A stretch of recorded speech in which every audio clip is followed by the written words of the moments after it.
I will exalt you, my God, the King. I will praise your name. Every day I will praise you. Great is the Lord. His greatness no one can fathom. One generation commends your works to another. They tell of your mighty acts. They speak of your glorious splendor. They tell of your power. They celebrate your abundant goodness. So we joyfully sing of your righteousness.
Mari, jemaat yang dikasihi Tuhan, kita bersama-sama akan memperkatakan apa yang dimaksud dengan Pentakosta ketiga dan Mazmur 91. Apa yang dimaksud dengan Pentakosta ketiga?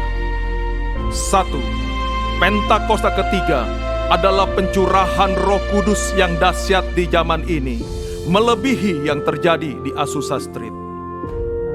2. Pentakosta ketiga akan mengakibatkan penuaian jiwa yang terbesar dan yang terakhir sebelum Tuhan Yesus datang kembali. 3. Pentakosta ketiga akan membangkitkan generasi Yeremia, yaitu anak-anak muda yang dipenuhi Roh Kudus, cinta mati-matian kepada Tuhan Yesus, tidak kompromi terhadap dosa, dan akan bergerak untuk memenangkan jiwa. 4. Pentakosta ketiga lahir di Indonesia dan bergerak ke bangsa-bangsa. Gerakan ini dari timur ke barat dan akan kembali ke Yerusalem.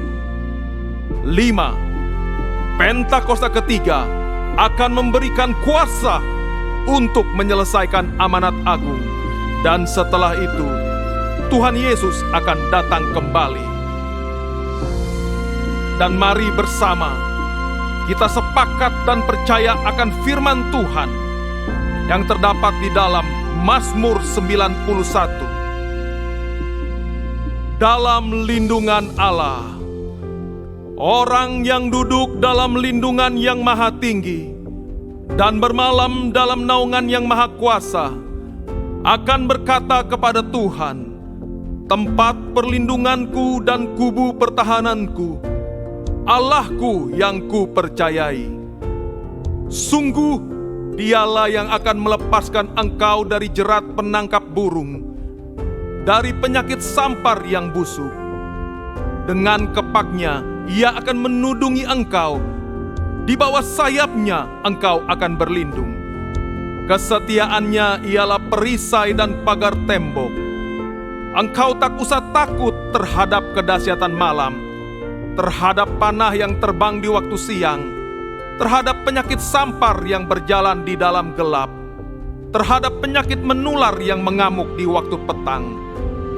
Walau 1000 orang rebah di sisimu dan 10.000 di sebelah kananmu, tetapi itu tidak akan menimpamu.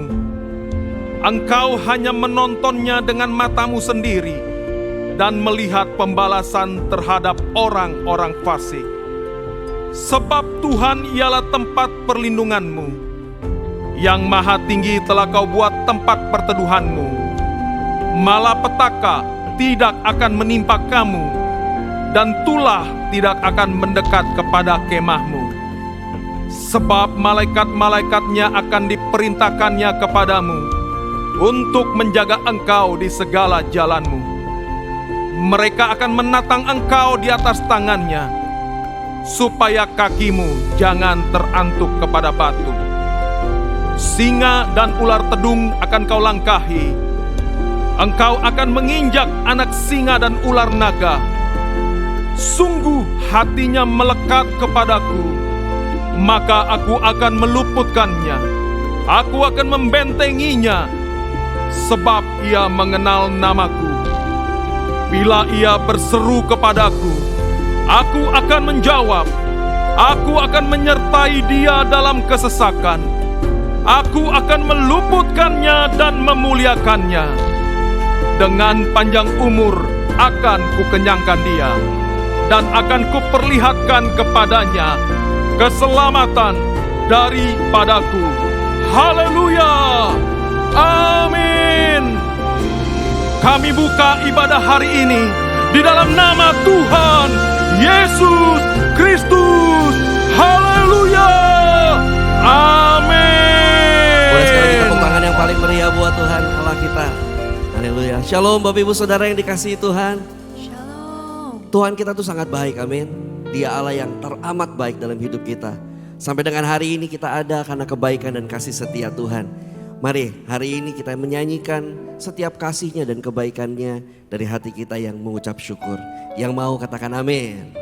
Yang mau berikan sekali lagi tepuk tangan yang paling meriah buat Tuhan kita.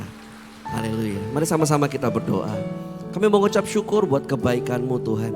Biar hari ini dari hati kami yang penuh dengan ucapan syukur kami berterima kasih. Karena kebaikan-Mu dan kasih-Mu yang sempurna dalam hidup kami. Di dalam nama Tuhan Yesus.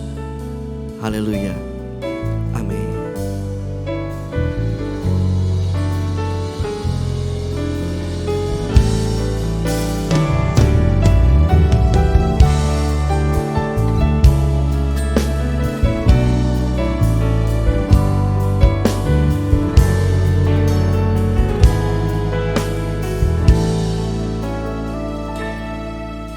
Tuhan, sungguh ku bersyukur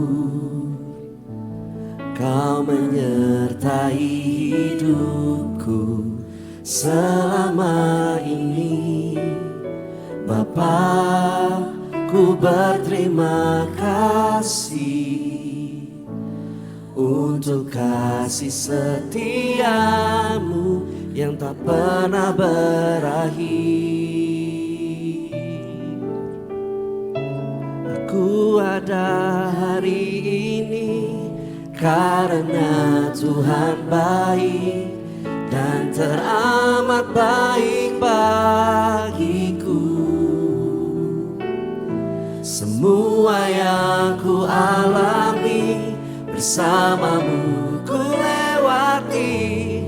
Indahnya kasih Tuhan seperti pelangi. Sehabis hujan akan terus bersyukur untuk hidup kami, untuk segala sesuatu yang Tuhan sediakan untuk kami. Terima kasih ya Tuhan Yesus.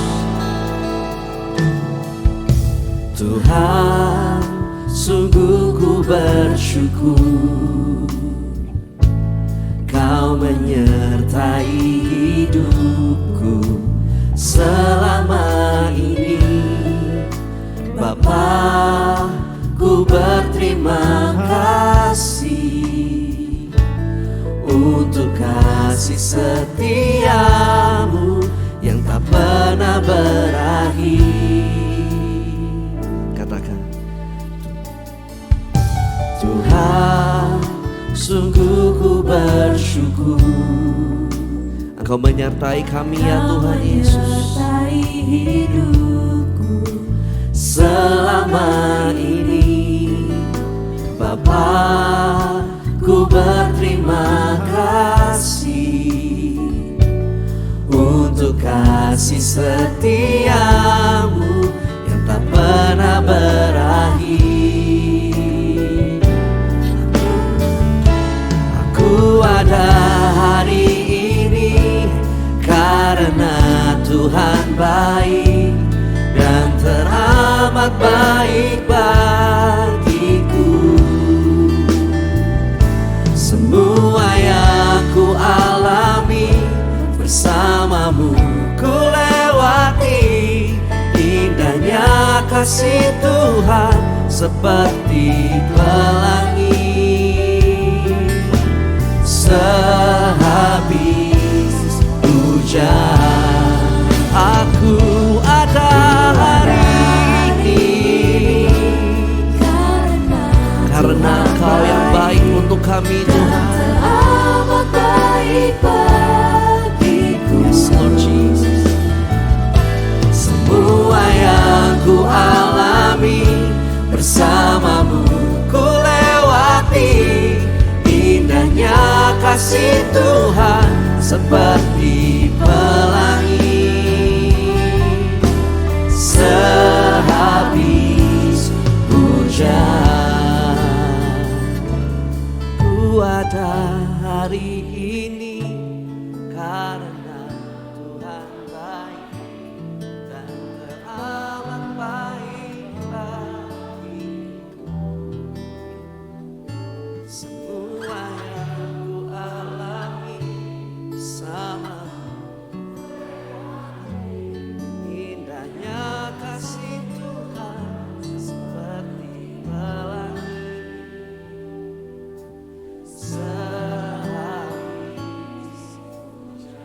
Mari sekali lagi nyatakan, ku ada hari ini. Kami ada karena Engkau baik untuk kami Tuhan.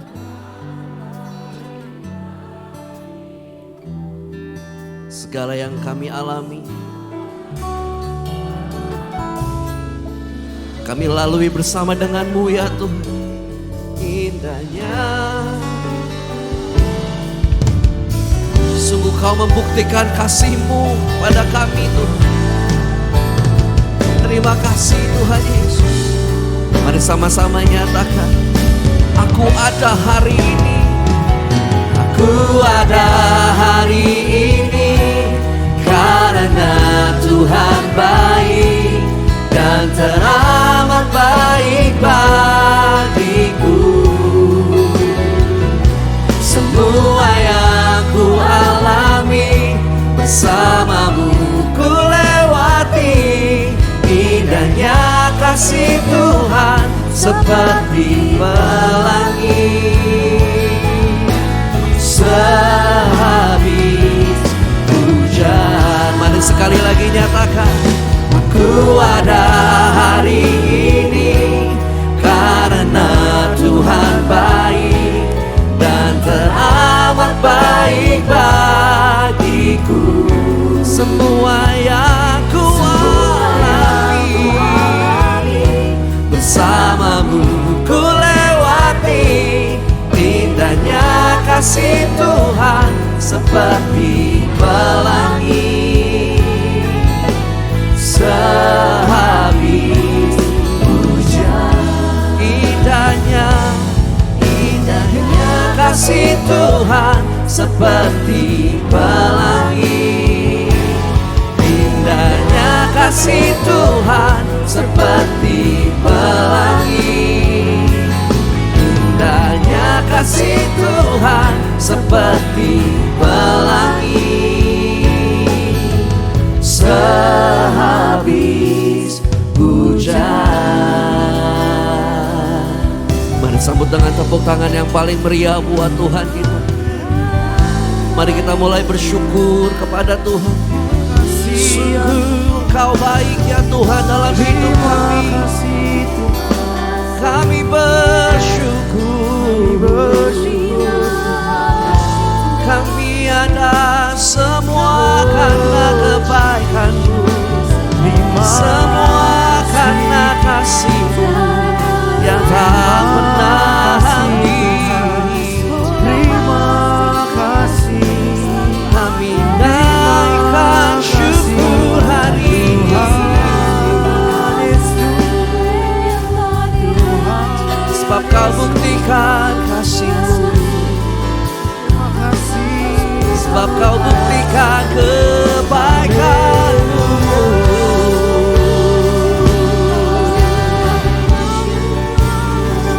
Kami lalui segala yang kami alami bersama dengan-Mu Tuhan. Sungguh Kau setia ya Tuhan.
Bagaikan langit yang membentang, begitu luas kasih Tuhan, tiada terhitung pertolongan-Mu dalam hidupku.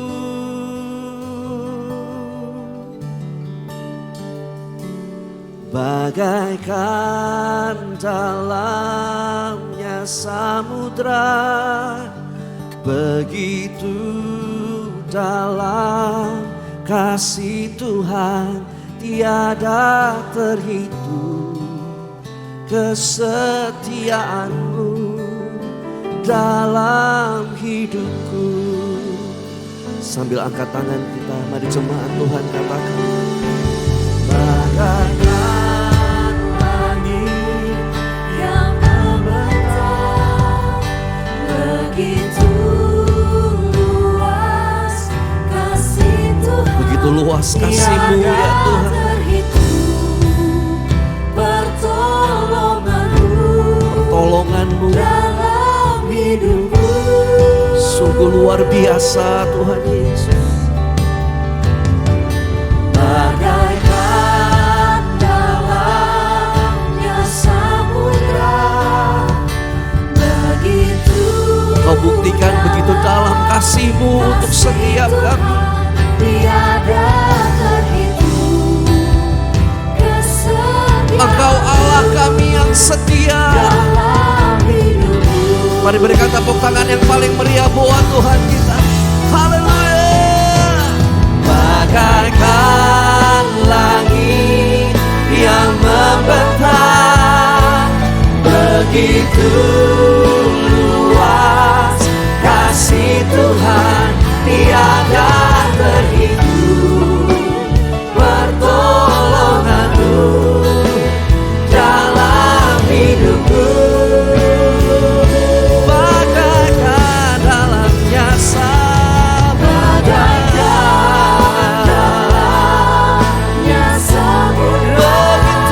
dalam kasih-Mu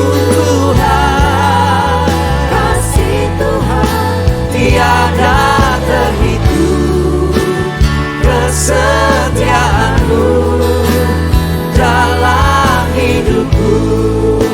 Tiada terhitung, tiada terhitung, kesetiaan-Mu tiada terhitung, kesetiaan-Mu tiada terhitung, kesetiaan-Mu dalam hidupku.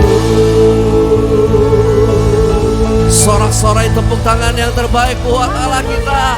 Haleluya, haleluya. Mari sama-sama katakan amin. Tepuk tangan yang terbaik buat Allah kita. Haleluya. Mari hari ini kita menyanyikan kasih Kristus yang sempurna, amin. Menyatakan kuasanya yang luar biasa. Haleluya. Mari katakan seindahnya pelangi, secerahnya mentari, namun Kau yang terindah, amin. Hanya Kau yang termegah, walau badai menghadap dan bumi pun bergoncang, dan bumi pun bergoncang, namun Kau yang setia menjagaku selamanya. Sungguh nyata kasih-Mu di sepanjang hidupku, dengan darah-Mu tebus dosaku. Sungguh nyata kasih-Mu di sepanjang hidupku, segenap hatiku hanyalah untuk-Mu. Boleh sorakan.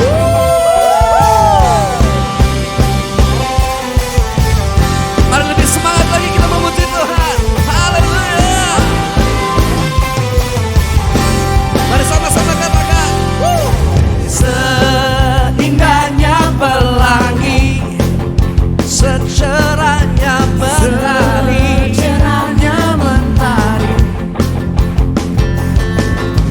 namun Kau yang terindah, amin. Hanya Kau yang termegah, walau badai menghadap dan bumi pun bergoncang. Sungguh Dia Allah yang setia, namun Kau yang setia menjagaku selamanya. Sungguh nyata kasih-Mu di sepanjang hidupku, dengan darah-Mu tebus dosaku. Sungguh nyata kasih-Mu di sepanjang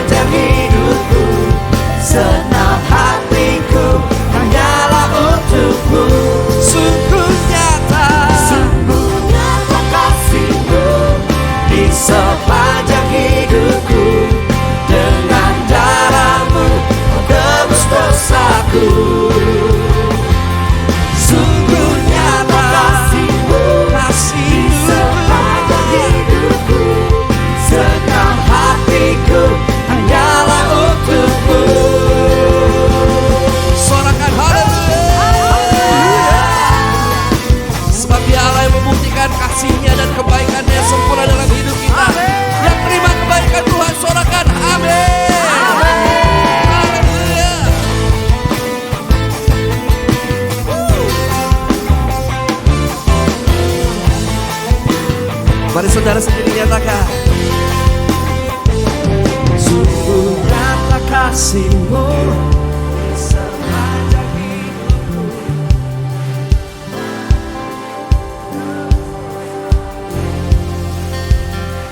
Sungguh nyata kasih.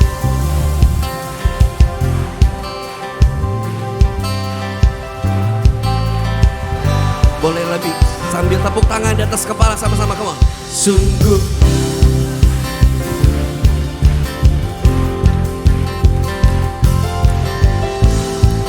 Engkau menebus setiap kami Tuhan.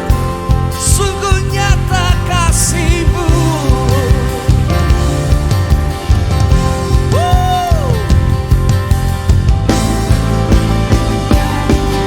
Bersama-sama nyatakan. sungguh nyata kasih-Mu di sepanjang hidup.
Lebih lagi nyatakan haleluya.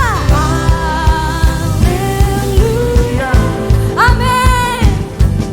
Senamamu besar, dahsyat-dahsyat dalam hidupku. Haleluya. Ku bersorak Yesus dahsyat, ku bersorak Yesus kau. Haleluya. Senamamu besar, dahsyat, dahsyat-dahsyat dalam hidupku. Haleluya.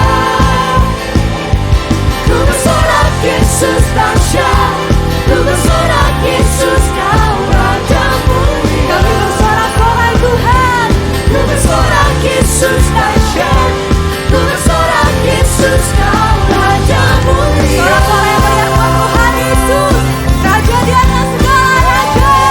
Sorakan haleluya. Terbaik buat Tuhan Yesus, haleluya. Tuhan Yesus kita dahsyat. Dia dahsyat atas segala sesuatunya. Mari jemaat Tuhan, kita angkat tangan kita. Biar kedahsyatan dan kedaulatan Tuhan turun atas bangsa kami Indonesia, yang membawa penuaian jiwa yang terbesar dan terakhir terjadi atas negeri kami. Kami berdoa buat bangsa kami Indonesia ya Tuhan. Biar great revival terjadi dan membawa transformasi atas negeri kami. Terjadi atas setiap kota-kota, atas setiap pulau-pulau, bahkan atas setiap desa-desa. Mengalami penuaian dalam nama Yesus.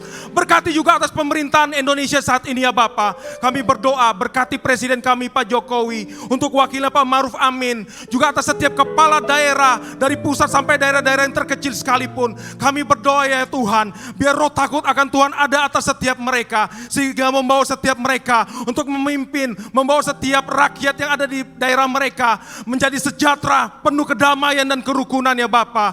Terima kasih buat segala kebaikan-Mu. Kami juga berdoa mengangkat tangan untuk Gembala sidang kami Pak Niko. Diberkatilah hamba-Mu ini Tuhan. Terus diberikan kesehatan, kekuatan untuk membawa api Pentakosta ketiga dari Indonesia sampai ke bangsa-bangsa. Biar setiap lawatan urapan Tuhan mengalir melalui Gembala sidang kami Pak Niko ini. Berkati hamba-Mu, keluarga besarnya, aman dalam pelindungan Tuhan. Kami juga berdoa Tuhan untuk Gembala CK7 Dr. Yanto. Diberkatilah Gembala kami Dr. Yanto. Diberkatilah keluarganya. Diberkati pelayanannya Tuhan. Biar kiranya membawa setiap umat Tuhan di CK7 menjadi umat yang layak dan berkenan di hadapan Tuhan. Menjadi umat yang bangkit dan menjadi pemenang.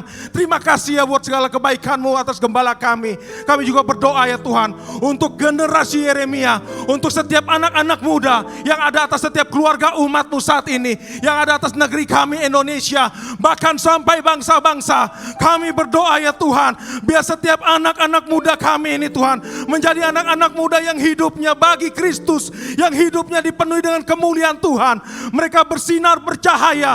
Tuhan pakai dengan dahsyat, baik di sekolah, di kampus, di tempat usaha, bahkan di pemerintahan sekalipun Tuhan. Menjadi anak-anak muda yang penuh dengan integritas, yang memuliakan nama Tuhan, membanggakan keluarganya, dan menjadi berkat terang garam dunia dimanapun setiap mereka berada ya Bapa. Inilah setiap doa kami ya Tuhan Yesus. Dan hanya di dalam satu nama yang berkuasa, Tuhan Yesus Kristus, kami sudah berdoa. Sama-sama kita katakan amin. Silakan duduk kembali Bapak Ibu Saudara yang dikasihi Tuhan. Haleluya. Kami mau menyambut dan menyapa dengan sukacita untuk Bapak Ibu Saudara yang baru pertama kali hadir beribadah bersama dengan kami di GBI PRJ. Bisa angkat tangannya tinggi-tinggi? Ada? Singer tolong bantu saya.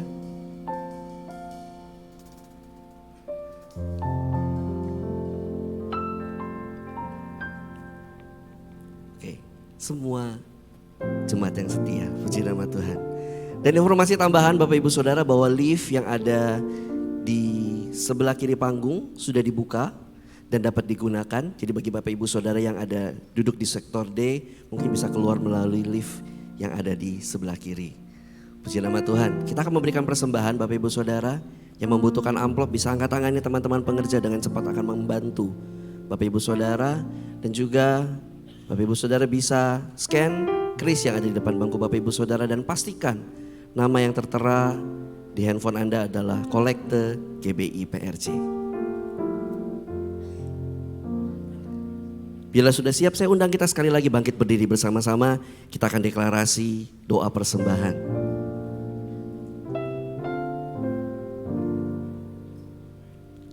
Bersama-sama kita tundukkan kepala. Bapa, kami bersyukur buat semua berkat-Mu. Kami membawa persembahan sebagai wujud syukur. Kami percaya kami menerima kesehatan, keluarga, bisnis, pekerjaan dan kuliah yang terbaik. Ini adalah waktu memberi persembahan dalam nama Tuhan Yesus Kristus. Amin. Silakan memberi Bapak Ibu Saudara.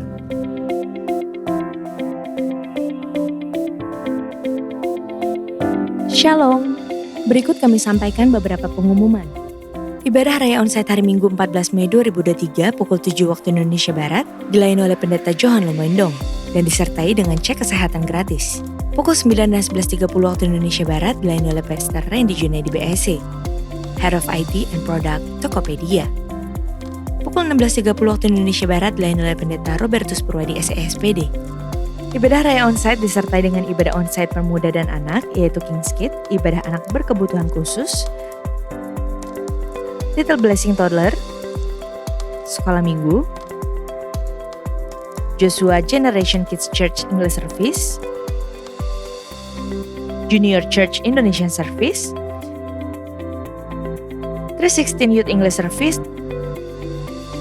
dan Young Professional and Couples 2 PM Service.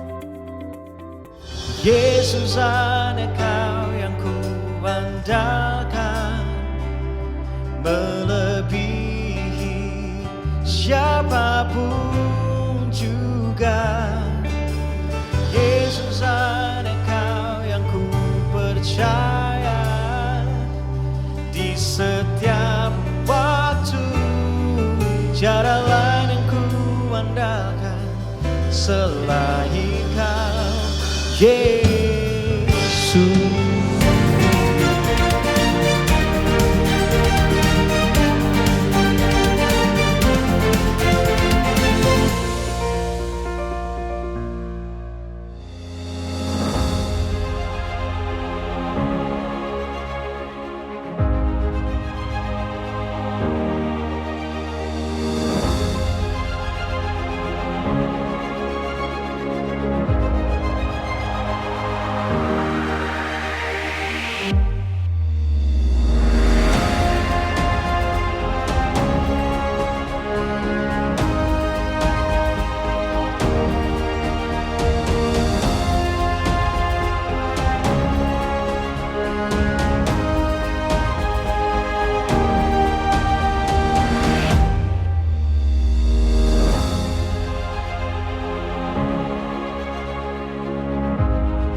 Apa yang lebih kuat dari batu karang?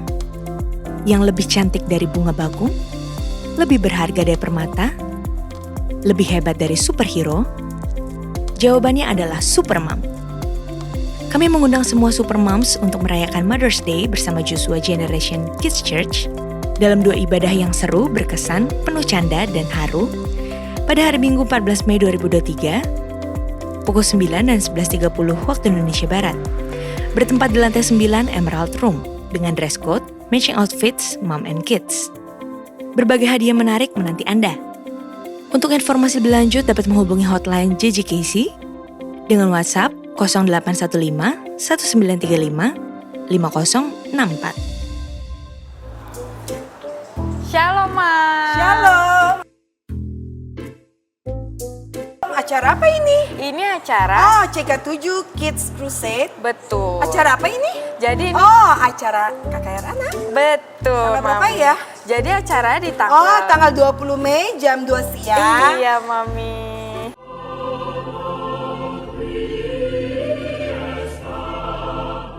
Cara daftarnya gimana ya? Gampang, Mam. Jadi Mam tinggal scan. Oh, ribet ya? Ribet banget ya? Enggak, Mam. Nih, saya bantuin daftar ya, Mam. Oke. Ternyata daftarnya gampang ya? Betul, Mam. Nah, Mami, jadi nanti Mam cukup bawa bukti QR Code yang ada di HP ini. Atau Mam bisa print dengan klik menu download PDF di sini. Nanti saat di hari acara, Mam cukup menunjukkan ini ke kakak-kakak yang ada di meja registrasi. Boleh nggak saya masuk? Belum boleh, Mam. Jadi Mam ada ruangan di lantai 9 untuk relay ibadah di lantai 10. Oh gitu, oke deh, terima kasih ya. Sama-sama, Mam. Jangan lupa ya bawa saudara yang memiliki anak biar bisa datang ke KKR anak ini. Karena tempatnya terbatas, Mam. Oke siap kakak, terima kasih. Sama-sama, Mam. Selamat beribadah.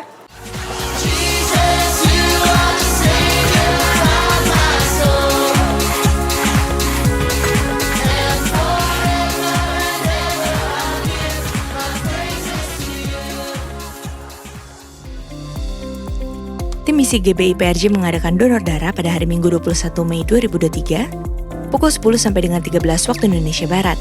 Bertempat di lobi ballroom lantai 10. Darah Bapak Ibu sangat berarti bagi banyak orang yang membutuhkan.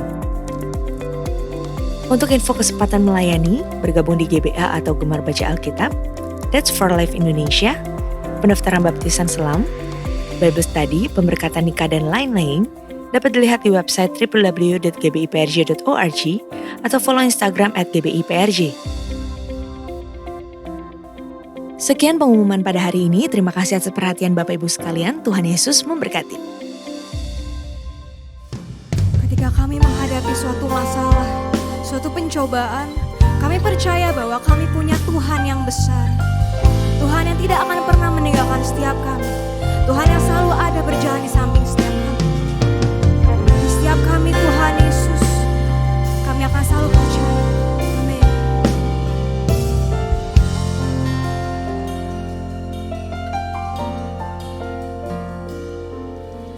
Tiada pernah ku ragukan kasih setiamu ya Tuhan.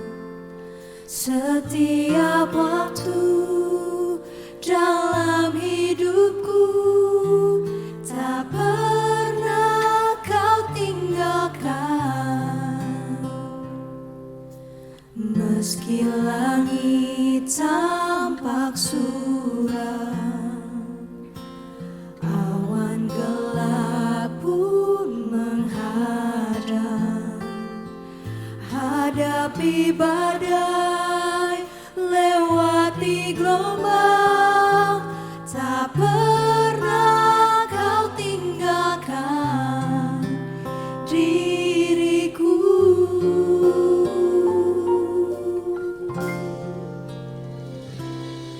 Walau 1000 rebah di sisiku,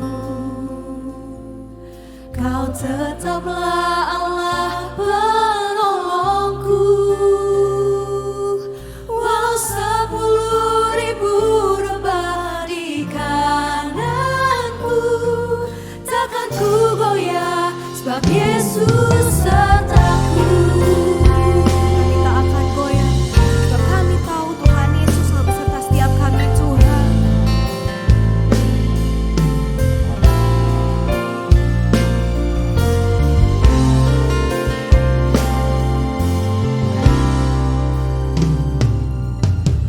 Tiada pernah ku ragukan kasih setiamu ya Tuhan. Setiap waktu dalam hidupku tak pernah kau tinggalkan. Meski langit tampak suram, awan gelap pun menghadang. Hadapi badai, lewati gelombang, tak pernah kau tinggalkan diriku.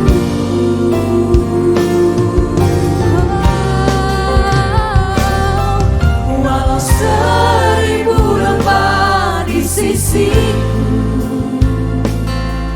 Kau tetaplah Allah penolongku.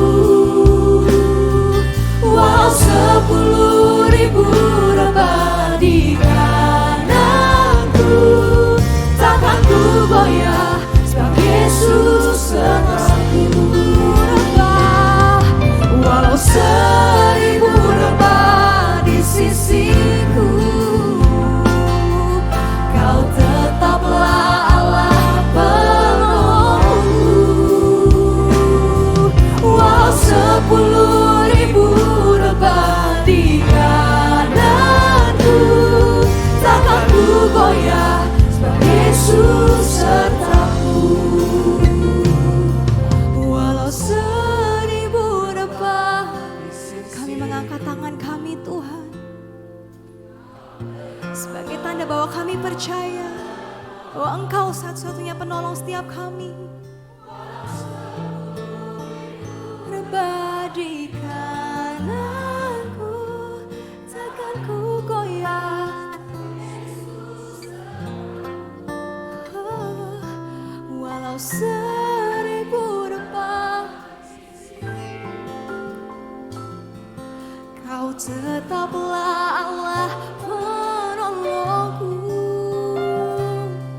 Walau 10.000 rebah di kananku, takkan ku goyah sebab Yesus sertaku.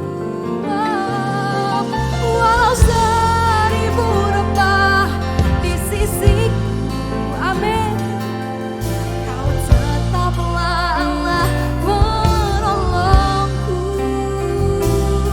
Walau 10.000 rebah di kananku, takkan ku goyah sebab Yesus sertaku. Ini iman setiap kami Tuhan. Walau 1000 rebah di sisiku, Kau tetaplah Allah penolongku. Walau 10.000 rebah di kananku, takkan ku goyah sebab Yesus sertaku. Walau 1000 rebah di sisiku, Kau tetaplah Allah penolongku. Walau 10.000 rebah di kananku, takkan ku goyah sebab Yesus sertaku. Takkan ku goyah sebab Yesus sertaku. Takkan ku goyah sebab Yesus sertaku. Jesus, haleluya, dahsyat Tuhan, perbuatanmu besar, rancanganmu ajaib. Sedekarapaso,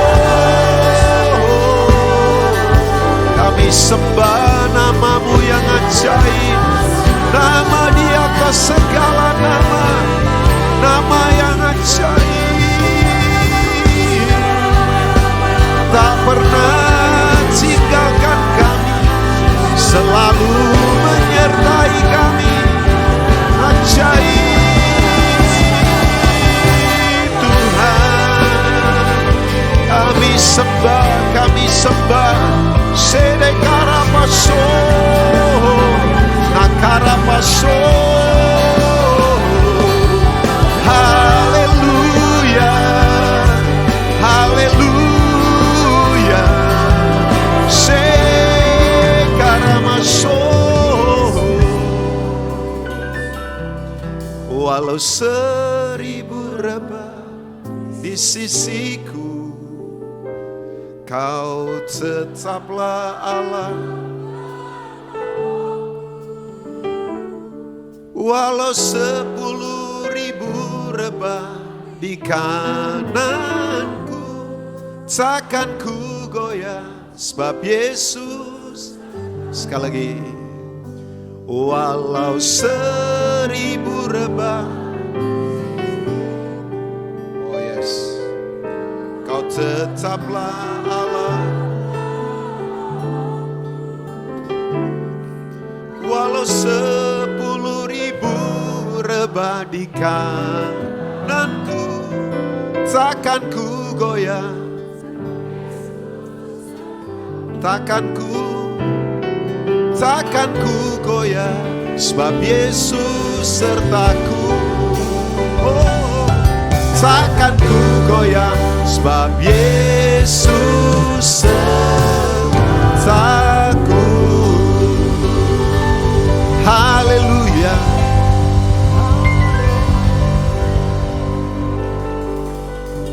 Ini bukan sekedar lip service, tapi dari hati yang paling dalam. Kekuatan kami hanya ada di dalam Engkau Tuhan. Apapun yang sedang digoncangkan, kami tahu satu hal, kami tinggal dan kami menerima kerajaan yang tidak tergoncangkan. Terima kasih, Engkau adalah Raja dalam hidup kami. Bapa, terima kasih untuk ibadah yang diberkati Tuhan. Kalau kami sampai hari ini masih ada sebagaimana ada, itu bukan karena kekuatan kami, tapi sungguh anugerah-Mu menakjubkan. Susah otak kami memikirkannya, tapi itu terjadi dalam hidup kami. Sekarang Bapa, sampaikan hati-Mu, berbicaralah. Urapi hamba-Mu yang terbatas ini. Hamba tidak mampu apa-apa kalau Tuhan tidak mengurapi. Mari sampaikan hati-Mu, firman yang tajam, yang lebih tajam dari pedang bermata dua manapun, dilepaskan di tengah-tengah umat-Mu, menyembuhkan yang sakit, menegakkan kami yang goyah, membuat kami tetap kokoh di tengah semua kegentaran yang sedang terjadi. Tapi lebih penting dari semuanya itu, biar firman-Mu membuat kami kenal pribadi Tuhan, kenal karakter Tuhan, kenal jalan-jalan Tuhan, dan kami berjalan dalam pengenalan yang benar akan Tuhan. Terima kasih sekali lagi, lepaskan firman yang praktis. Di sudut manapun sekarang umat-Mu duduk, dan apapun kondisi mereka, Tuhan tahu semuanya. Kami pastikan Tuhan, ibadah ini hanya memuliakan Tuhan Yesus, tidak ada yang lain. Kami buka hati, kami antusias dengan firman-Mu, kami sungguh-sungguh mau Tuhan, hidup kami diubahkan oleh firman-Mu. Demi nama Tuhan Yesus yang kami kasihi, jemaat yang siap diberkati untuk jadi berkat. Mari katakan, amin, amin. Silakan duduk kembali Bapak Ibu. Shalom Bapak Ibu, apa kabar?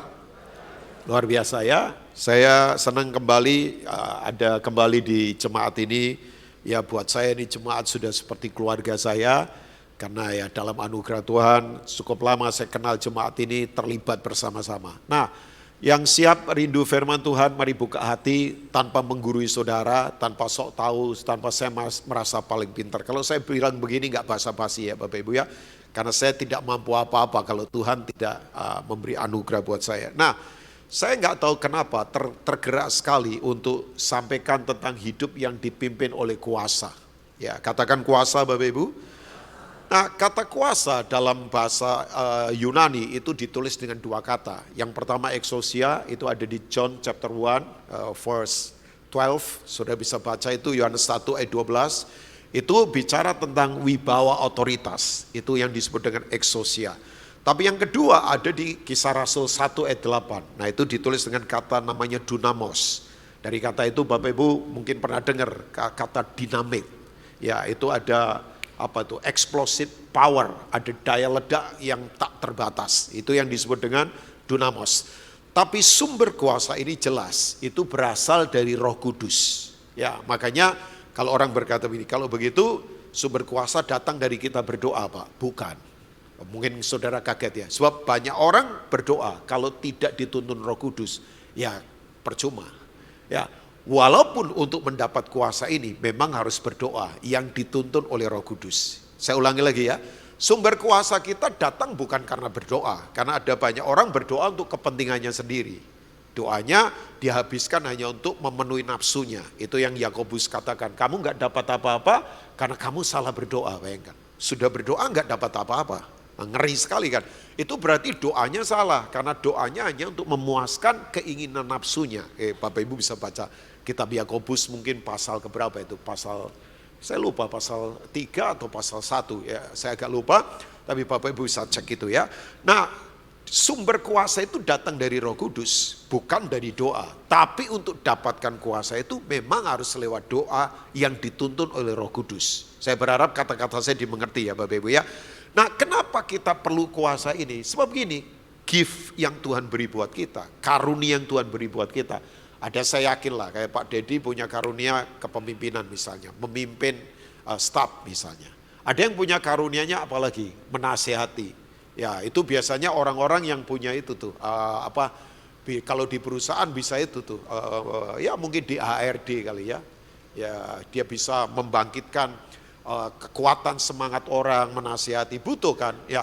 Nah, kalau saya bilang karunia itu jangan dipikir hanya untuk kebaktian begini, tapi di kehidupan sehari-hari ya, karunia untuk melayani ya, serve ya. Di bisnis kalau saudara tidak punya karunia melayani ya, pelanggan tidak akan puas. Oh iyalah, saya saja walaupun pendeta, kalau misalnya ini kita lagi di mana begitu, rumah makan atau apa, ya pelayannya enggak ramah, cuek, kemudian kasar. Ya untuk datang lagi kita males lah. Ya walaupun pendeta penuh belas kasihan kan.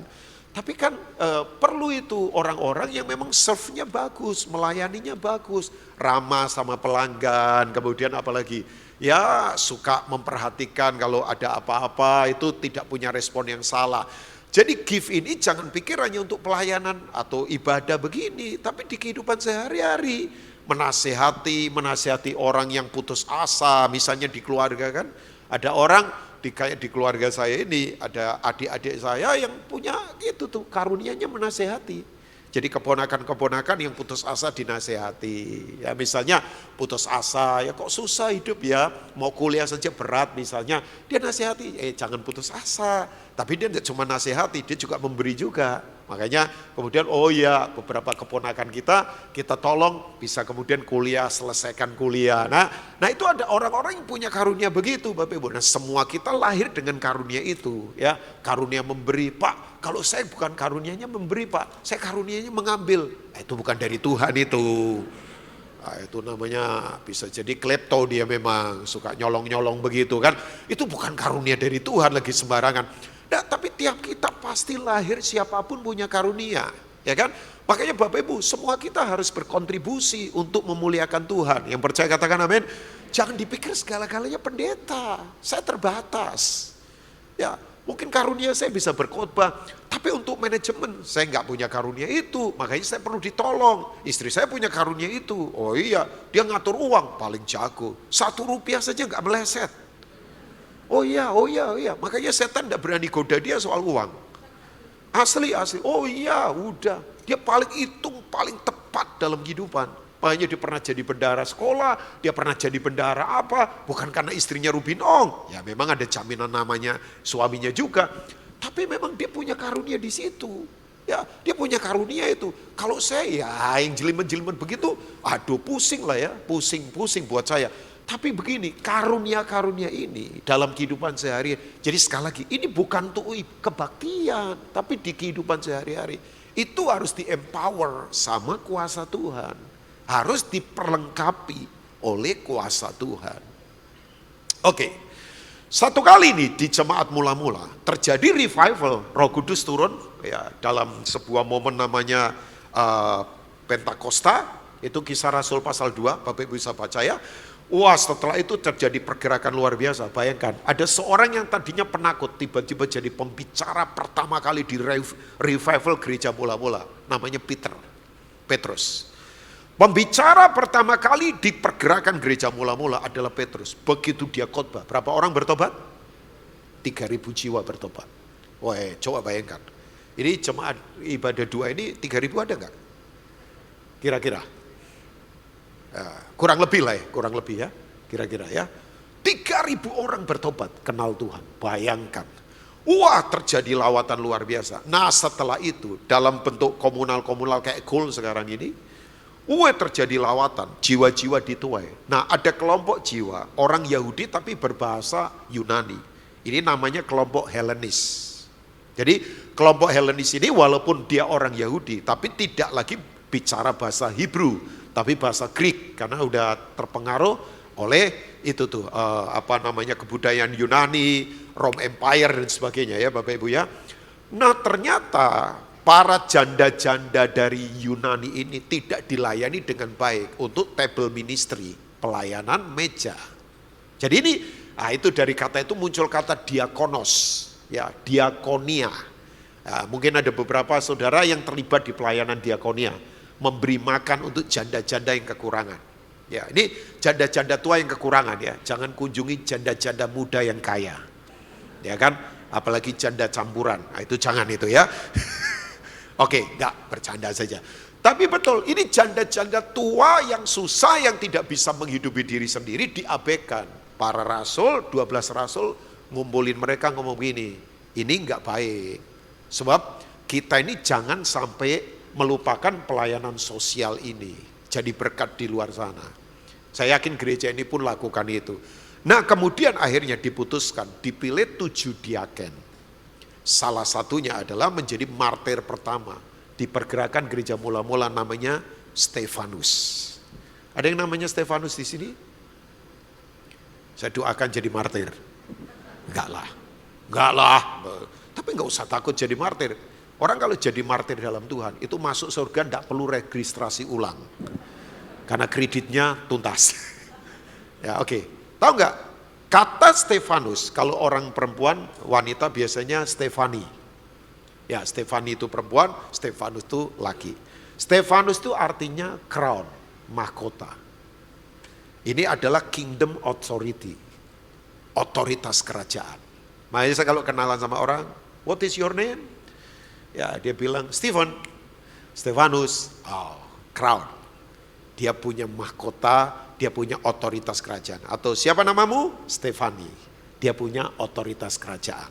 Nah, kata ini menurut saya luar biasa. Coba kita lihat Kisah Rasul 6 ayat yang ke-8. Nanti saya akan lompat ke ayat atasnya, tapi coba ini saya beritahu ke Kisah Rasul 6 dulu ayat yang ke-8. Oke, thank you multimedia. Tolong nanti itu ya, timekeeper kasih tahu waktu saya. Saya baru ingat kalau ini ada Holy Communion ternyata ya. Jadi maafkan saya tadi agak nyuri waktu sedikit, tapi Pak Bambang tadi selesaikan dengan baik. Pak Bambang masih ada nggak? Oh sudah, tugas pertama tadi beliau ya, pimpin perjamuan kudus. Oke. Nah ini dia. Dan Stefanus yang penuh dengan karunia dan kuasa. Kata penuh, katakan penuh Bapak Ibu. Katakan penuh. Itu menggunakan bahasa Yunaninya pakai kata pleres. Pleres itu ini maksimal, total. Jadi begini, karunia kalau tidak di-empower dengan kuasa, itu tidak akan maksimal total. Oh ya, saya itu kalau nginget diri saya nangis Bapak Ibu.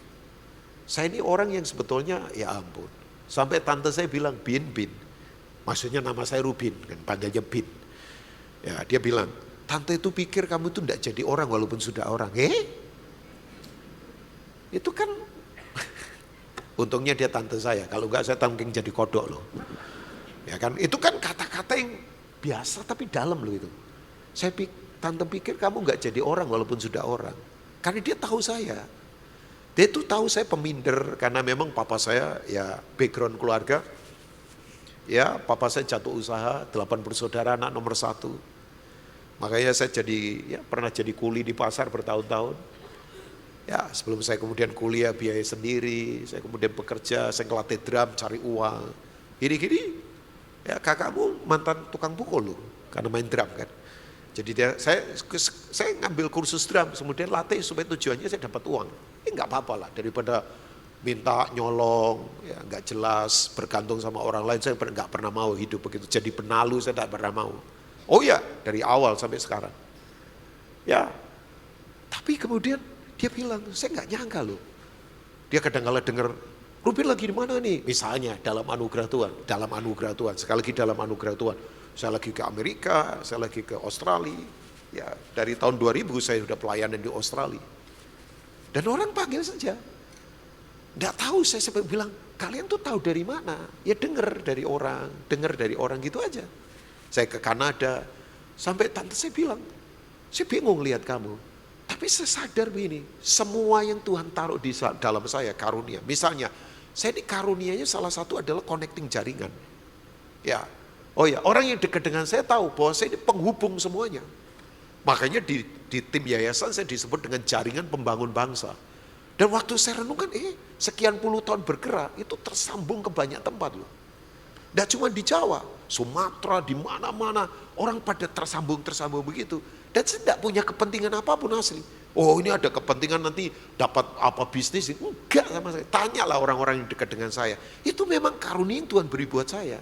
Dan orang percaya loh, saya kenalin ini, connectingkan ini. Daripada sendiri-sendiri kan bergerak bersama-sama, tapi saya kasih wanti-wanti, tujuannya kamu sisihkan buat misi loh. Untuk memberkati, jangan hanya ngejar profit terus tapi tidak berpikir untuk itu menginvestasi di kekekalan. Itu karunia Tuhan taruh pada saya.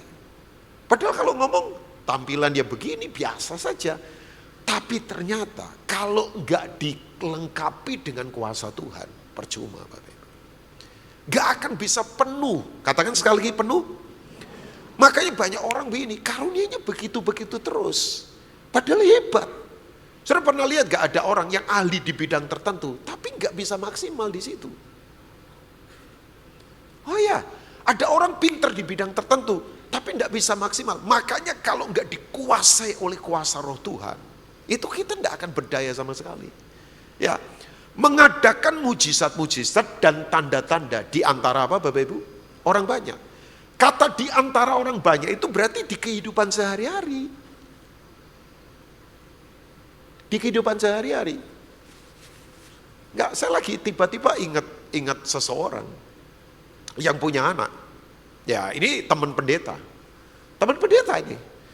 Saya tanya, anakmu kuliah di mana? Di perfilman deh, Ruben. Kok jauh banget dari kamu? Biasanya kan anak nomor 1 disiapkan untuk gantikan dia punya pelayanan. Tapi teman saya selalu punya fokus begini. Pokoknya kalau Tuhan enggak taruh calling di anak saya tidak akan paksa dia. Tapi kalau Tuhan kasih calling, ya nggak apa-apa secara natural. Ya ada beberapa anak pendeta yang memang punya calling, nggak apa-apa lah. Memang dia punya panggilan kok. Dan panggilan kan datang dari Tuhan. Kayak saya ini bisa pelayanan Pak Dedi, ya Tuhan panggil. Makanya sampai hari ini tetap eksis ya karena Tuhan. Ya pokoknya saya nggak mau memberontak saja sama Tuhan. Manusia mau bikin apa terserah. Saya tetap pelayanan, wong Tuhan yang panggil kok. Ya kan? Itu bukan karena organisasi, walaupun saya punya organisasi gereja, namanya GACE, pusatnya di Bandung. Saya termasuk orang senior di situlah, karena sudah cukup lama berkiprah sama mereka. Puluhan tahun di pergerakan pelajar bersama mereka. Ya, tapi Tuhan panggil saya. Nah, saya tanya sama teman saya ini, terus anakmu lagi kuliah apa? Perfilman, di mana? Di Amerika. Oh ya, gudangnya sana dekat Hollywood. Tapi yang saya kaget Bapak Ibu, bayangkan, itu film Marvel. Ya. Dia terlibat sampai sekarang. Dan kontribusinya dia, itu bukan kontribusi yang biasa loh. Kontribusi yang asli keren banget. Tapi teman saya berkata, kamu tahu nggak? Dia di situ. Memang betul-betul Tuhan pakai dia. Dan dia tuh jadi berkat buat banyak orang. Sampai beberapa orang kenal siapa Tuhan lewat hidup anak ini. Saya bilang, tetap saja di situ jadi berkat. Ya, saya dorong dia. Tapi saya kemudian menyadari sekali lagi, makanya kalau kita tidak dipenuhi oleh kuasa roh Tuhan, kuasa, pleres, maksimal, kita tidak akan bisa, punya kekuatan untuk bertahan. Coba lompat ke ayat 15, tiba-tiba saya ingin baca ayat ini, ada kan 15 atau 14. Nah, coba. Ini kan Stefanus setelah itu coba dianiaya oleh kelompok Liberitan. Itu kelompok orang Yahudi yang tidak suka sama kekristenan. Ya politiknya banyak lah. Karena mereka terganggu nanti tempat agama mereka jadi hilang. Ya biasalah. Begitu ujung-ujungnya duit juga kan. Jadi mereka marah sama Stefanus. Coba saudara lihat ya. Orang kalau dipenuhi roh Tuhan. Semua orang yang duduk dalam sidang mahkamah agama itu. Ini namanya kelompok Sanhedrin. Ini kelompok tidak main-main loh. Ini bisa memenjarakan orang. Karena mereka itu pengatur undang-undang sipil dan agama di kalangan orang Yahudi. Menatap Stefanus. Boleh nggak baca sama-sama? GPI PRJ jemaat yang diberkati Tuhan. 2, 3. Lalu mereka melihat muka Stefanus sama seperti muka seorang malaikat. Coba bayangkan. Saudara berani sama orang begini. Bahaya. Saudara. Makanya Bapak Ibu tahu kematiannya dia. Setan ketawa, mati lu. Lewat kematiannya dia. Terjadi kebangunan rohani yang dahsyat. Sampai akhirnya ada mantan teroris yang jadi misionaris hebat. Dari Saulus menjadi Paulus. Loh, Saulus itu teroris Pak. Dia bunuh banyak orang, dia aniaya. Tapi siapa yang tidak akui 2/3 perjanjian baru? Yang nulis siapa? Paulus. Ya Roh Kudus lewat Paulus. Coba, membombardir kekristenan di seluruh dunia. Dia pergi ke banyak tempat. Itu adalah benih dari kematiannya orang ini. Wow, saya kalau mikir ini merinding asli hati saya. Nah sekarang, saudara mau karunia saudara diperlengkapi dengan kuasa Roh Tuhan? Amin. Saudara mau karunia saudara diperlengkapi oleh kuasa Roh Tuhan? Bayangkan, saya masih ingat Pak Dedi kenal Pastor Jonathan Patiasinala. Kenal ya, kita pernah makan bersama di Melbourne. Kita kok gaya ya makanannya di Melbourne. Ya kebetulan saya liburan, Pak Dedi datang, dia traktir kita kan. Ya pengusaha traktir pendeta biasa lah ya. Ya banyak juga pendeta yang traktir pengusaha. Saya sering lakukan itu juga kok. Itu biasa saja lah ya. Memberi menerima itu biasa. Gak usah terlalu diapakan. Memberi menerima itu biasa kan. Itu biasa saja, gak usah dikembor-gemborkan. Ya satu kali dia cerita ke saya, Rubin ada satu anak baru lulus kuliah. Diterima di perusahaan besar. Tapi anak ini pinter. Ya cum laude pinter. Tapi kan yang namanya anak ini baru kerja, suruh presentasi karena dia punya ide segar. Di hadapan board loh. Ya di hadapan para petinggi perusahaan itu. Dia siapkan PPT sampai semalaman gak tidur. Tapi paginya sebelum datang ke kantor itu, dia minta ditumpangi tangan sama pendeta ini. Kakak senior saya. Dia tumpangi tangan. Bang. Nah memang jangan sembarangan tumpang tangan. Saya juga nggak sembarangan tumpang tangan. Apalagi soal peralihan kepemimpinan, saya nggak sembarangan. Kalau untuk yang sakit, anytime saya tumpang tangan. Tapi untuk mengangkat orang jadi pemimpin, saya nggak akan sembarangan. Makanya saya kalau lihat gereja sembarangan tumpang-tumpang tangan orang jadi pemimpin, padahal karakter belum terbentuk, kekristenannya baru pendek. Aduh, saya bilang jangan-jangan. Butuh proses Pak. Kalau untuk yang sakit, tumpang tangan siapapun. Amin Bapak Ibu. Oh iyalah, ini kan tangan, kelihatannya begini. Ini ribuan orang sudah diubahkan ini. Lewat tangan ini, bukan saya. Karena diperlengkapi oleh kuasa Tuhan. Saya mengalami dalam hidup saya. Makanya saya tidak sembarangan tumpang tangan. Ini ditumpangi tangan. Bang. Ya biasa sih. Tadi saya cuma mau kasih tekanan saya jongkok. Gitu, enggak lah. Nanti dia marah sama teman saya lagi. Enggak biasa maksud, tapi kuasa yang terlepas. Orang benar tumpang tangan, enggak main-main Pak. Begitu ditumpangi tangan. Dia presentasi. Tahu enggak? PPT-nya enggak dibaca. Langsung ngomong di tempat. Bung. Strategi-strategi yang jitu. Bayangkan. Roh hikmat turun pada orang itu. Itu melongo semua board loh. Dan programnya dia dilakukan. Itu perusahaan berkali lipat hasilnya. Kok gak ada yang tepuk tangan kayaknya? Biasa saja ya. Nah, buat saudara ini biasa saja. Anak baru Pak pemula. Dari mana itu? Ya memang Tuhan kasih gift pada dia. Tapi kemudian diperlengkapi oleh kuasa Tuhan. Saya gak ngomong mistis-mistis tuh. Ini nyata Bapak Ibu. Oh ya. Bapak Ibu, nah sekarang pertanyaan saya. Kuasa itu kan otoritas. Seperti presiden memberi otoritas buat para menteri. Nah sekarang, untuk apa sih sebetulnya? Kok karunia kita itu harus diperlengkapi? Sebab ternyata Bapak Ibu ya. Oke, saya mungkin lompat ke ayat yang kedua dulu kali, Kisah Rasul 6. Masih bersama saya ya?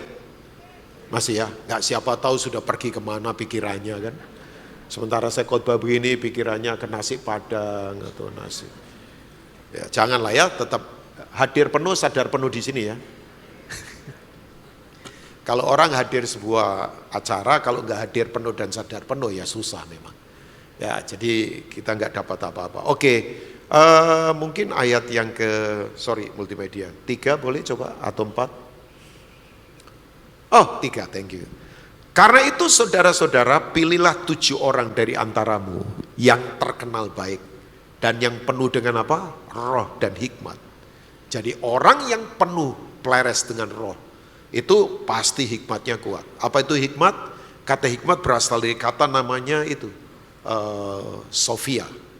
Gak pakailah jubah ya. Nah, Sofia itu memang hikmat.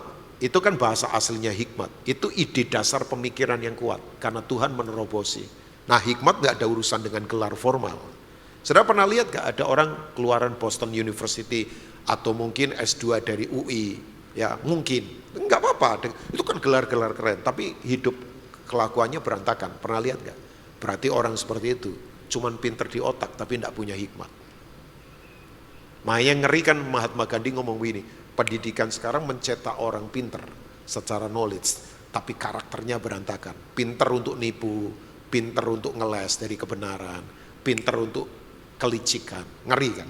Makanya orang sekarang banyak pinter tapi hati nuraninya hancur. Itu salah satu yang membuat pilar bangsa jadi berantakan. Ya banyaklah pilar bangsa yang membuat pilar bangsa berantakan. Misalnya pengen nikmat tapi tidak mau kerja keras. Ya, seperti tadi saya katakan, sorry ya, termasuk kalian generasi milenial yang ada di sini, enggak menghakimi kalian, tapi hati-hati dengan spirit yang berkata begini, pokoknya ya sedikit saja langsung sukses, kerja sebentar sukses, enggak ada itu, enggak ada. Jangan beli yang begituan di luar sana, itu bohong itu, enggak ada. Saya khawatir saja dengan generasi yang sekarang pengennya cepat, semuanya pengen cepat, apa-apa pengen cepat, bisnis pengen cepat, semua karir, gak ada. Semua pasti ada proses. Dan proses akan terus ada. Ya, nah kembali, bahwa orang punya hikmat, makanya Bapak Ibu kalau membaca Kisah Rasul pasal 7, Stefanus itu di hadapan orang-orang tokoh-tokoh agama hebat, itu bisa menjelaskan historical teologi ya. Secara bayangkan rapi dari mulai eranya Abraham, keluar dari Ur Kasdim, kemudian masuknya bangsa Israel keluar dari Mesir, hukum Taurat muncul, kemah suci muncul, dijelaskan historical teologi ya. Itu nggak bisa dibantah oleh mereka tokoh-tokoh yang secara knowledge hebat. Itu yang disebut ke kelompok Sanhedrin. Dari mana itu? Orang ditekan, dianiaya, itu bisa ngomong secara clear, bayangkan. Ngomongnya jelas, bayangkan. Biasanya Bapak Ibu, kita ini kalau di hadapan tekanan kehidupan, itu kan kadang-kala lupa-lupa kan. Coba saja saudara, sudah ditekan kondisi tiba-tiba, itu semua hal yang kita tahu bisa tiba-tiba lupa. Apalagi diintimidasi, orang bawa batu, orang bawa parang, orang bawa senjata tajam. Tapi historical teologi dijelaskan secara detail dan tidak ada yang bisa membantah. Sekali lagi nanti ditulis, mereka tuh lihat muka Stefanus, udah kayak muka malaikat. Makanya Stefanus mati itu tidak ketakutan sama sekali. Malah dia berkata, aku melihat Yesus berdiri dari kursinya. Kalau Tuhan sampai berdiri, itu berarti Tuhan sedang menyambut dia. Bayangkan, itu yang disebut dengan orang yang memang mengalami pleres dalam kehidupan. Jadi gift sekali lagi, sorry ya Bapak Ibu, Bapak Ibu punya skill kayak apapun, kalau tidak di empower oleh Holy Spirit, nothing, percuma, nggak akan maksimal. Oke, sekarang pertanyaan saya, thank you timekeeper, kok masih banyak waktunya? Ya masih kurang 10 menit, jadi lumayan lah, ya, saya akan jelaskan beberapa hal. Saudara, pertanyaan saya, kuasa itu untuk apa sih sebetulnya? Karunia kita itu diperlengkapi kuasa untuk apa?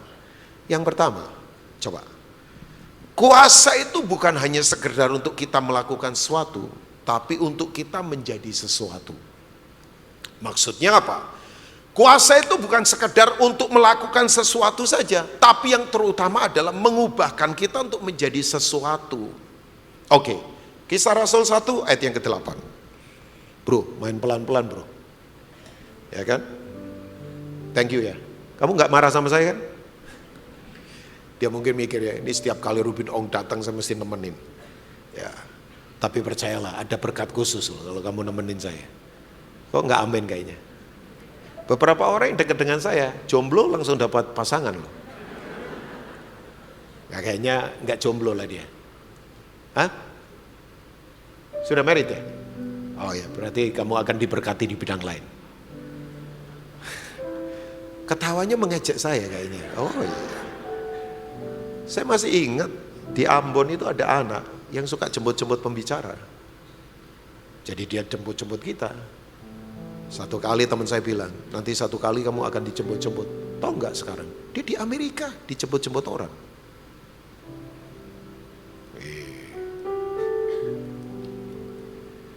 Orang pikir, oh iya kan. Oke, nggak usah dibahas lah, nanti terlalu kurang bagus. Tetapi kamu akan menerima kuasa, dunamos, explosive power. Ini enggak main-main. Ini kuasa yang saudara tahu enggak? Waktu Yesus tengking badai itu. Diam. Nah, ini.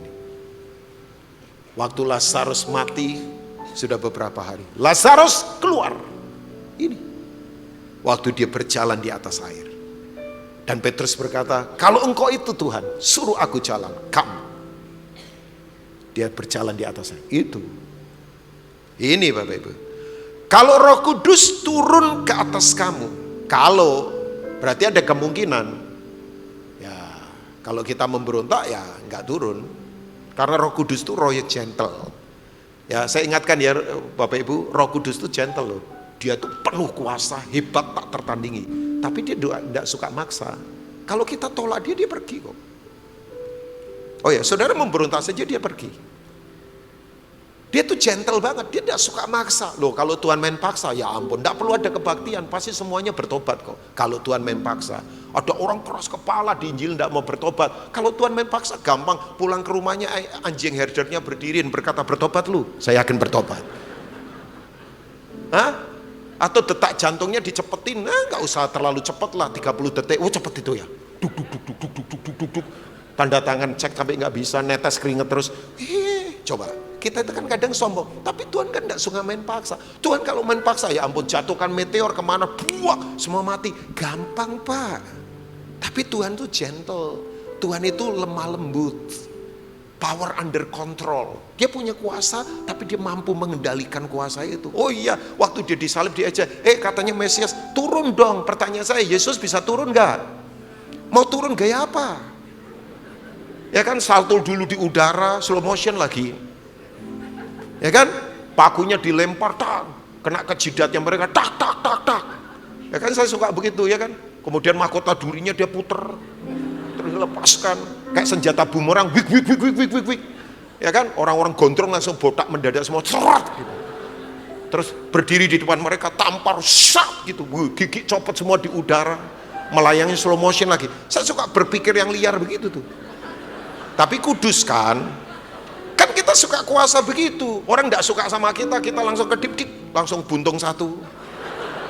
Ya kan, orang nyelip mobil kita dengan cara kasar, kita langsung langsung ngempes bannya. Kita kan suka kuasa, jujur lah, jangan ada dusta di antara kita. Tapi kuasa Tuhan nggak begitu. Kuasa itu tidak pernah destruktif. Kuasa Tuhan selalu konstruktif. Kuasa Tuhan itu tidak pernah merusak. Kuasa Tuhan itu selalu membangun. Kuasa Tuhan tidak pernah menghancurkan. Kuasa Tuhan selalu menegur orang untuk kembali kepada kebenaran. Nah Tuhan itu ya ampun, Bapak Ibu yang sorry ya, kalau di sini ada yang keras hati sombong. Saudara itu kalau Tuhan sentil sedikit saja, mau apa kita? Wong jujur orang kelihatannya kuat-kuat, ditekan satu titik saja stres, depresi, bisa bunuh diri kok. Saudara lihat saya kuat begini, ya ampun. Saya ditekan satu titik saja gak berdaya. Kalau Tuhan tidak menopang. Itu kuasa. Nah, dan kamu akan menjadi saksiku di Yerusalem, di seluruh Yudea, Samaria, dan sampai ke ujung bumi. Nah, kata saksi itu berasal dari kata marturios, martir. Artinya, siapa saksi sulung kita yang pertama? Oke, Wahyu 1 ayat 5. Let's see. Dan dari Yesus Kristus, saksi yang setia yang pertama bangkit dari antara orang mati dan yang berkuasa atas raja-raja di bumi ini, dan seterusnya. Jadi kita itu begini, kuasa yang Tuhan taruh di dalam kita untuk mengempower semua gift yang Tuhan beri pada kita, itu diberikan bukan hanya untuk melakukan sesuatu, tapi yang lebih utama adalah untuk menjadikan kita sesuatu. Makanya betul, mengubah kita dulu baru mengubah orang-orang lain. Saya itu kalau enggak betul-betul lihat ke Tuhan, saya enggak mau pelayanan Bapak Ibu. Saya lihat contoh ngeri Bapak Ibu. Ada orang KKR, orang sembuh. Bayangkan dia doa, susuk terbang-terbang semua. Dia tengking orang, bayangkan. Itu jimat pada beterbangan. Tapi Bapak Ibu tahu nggak setelah itu? Jatuh karena pelacur. Jatuh di nightclub. Makanya betul, antara karisma dan karakter itu nggak ada hubungan. Kenapa kok Tuhan pakai? Ya Tuhan nggak pernah permalukan firman-Nya. Ya. Tapi kan begini, jangan hanya untuk melakukan sesuatu dulu, tapi mengubah kita enggak. Karena ada banyak orang jago-jago di mimbar, tapi uang enggak jujur, dalam hubungan keluarga berantakan. Oh iya, nonton-nonton yang enggak jelas, suka bohong, janji enggak pernah tepati. Makanya kuasa itu yang pertama, mengempower kita supaya kitanya menjadi seperti dia dulu. Bukan hanya sok-sok melakukan sesuatu. Ya kan? Coba saya tanya dengan jujur Bapak Ibu. Gampang mana sih Bapak Ibu? Dipukul orang mengampuni atau dipukul orang membalas? Ya gampang dipukul orang membalas lah. Tapi coba lihat ya. Di tengah orang ngejek kita tetap sukacita.